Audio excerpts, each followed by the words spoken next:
My origin story as a Buddhism practitioner. I have a volume of scripture that is written without paper or ink. It does not contain a single word, yet always radiates light. What does this mean? This koan was repeated often at the annual week-long retreats. It is simple and profound. I appreciate it as I have always been inspired by nature, beauty, and meaningful moments. A meaningful moment for me was at the musical performance last year, the Sound Bath. The temple reverends sang the word Mugunghwa from the Songju chant.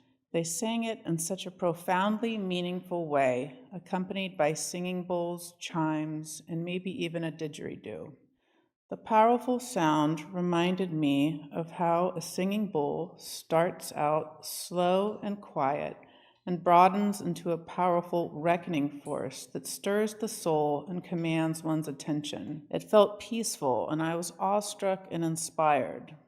I thought to myself that Mugunghwa must be an important word, but hadn't I heard it somewhere before? Then I remembered it was the name of the train my family would often take in South Korea. It connected our town to Seoul. Later, I asked my husband if he remembered, and he said, of course, the trusty Mugunghwa. We have very fond memories of our time working abroad there. I looked up the meaning of the word, and Mugunghwa means everlasting heavenly flower. As a horticulturalist, I was excited to see it was specifically Rose of Sharon, or hibiscus. I knew Rose of Sharon as a tough shrub with beautiful periwinkle flowers. I owned one hibiscus. It was a volunteer growing in as a weed. Before I knew it was the national flower of South Korea, I dug it out of my garden to compost, but decided to transplant it somewhere it would have more room to grow instead. I planted it shallowly in the moist shade, thinking it was a tough enough plant to take my bad planting job, as well as the shade of the forest. I hoped the moist soil there would keep it alive. In the subsequent years, the shrub was well loved by the deer. They ate all the leaves off of it repeatedly. I thought it was dead for some time, but saw that it had persisted through all of these years of neglect. Although it has not flowered in the shade, it still has potential. If I move it into the sun and protect it from the deer, it could be beautiful. If I meditate and spend time with gentle people at a peaceful temple, could my mind and heart reach for the sun and flower towards enlightenment?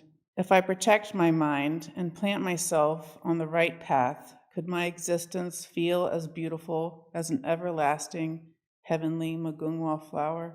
I first came to this temple in 2007, but much like my Rose of Sharon, my practice was neglected as I adventurously explored the world, entertained career opportunities, and started a family.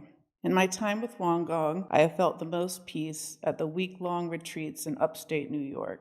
Although I often ache for the comfort and familiarity of my family there, my mind is more still and serene, a feeling that feels more important than anything else. Although we don't talk much at the retreats, by the end of the week, my spirit feels connected to everyone there like we're family too.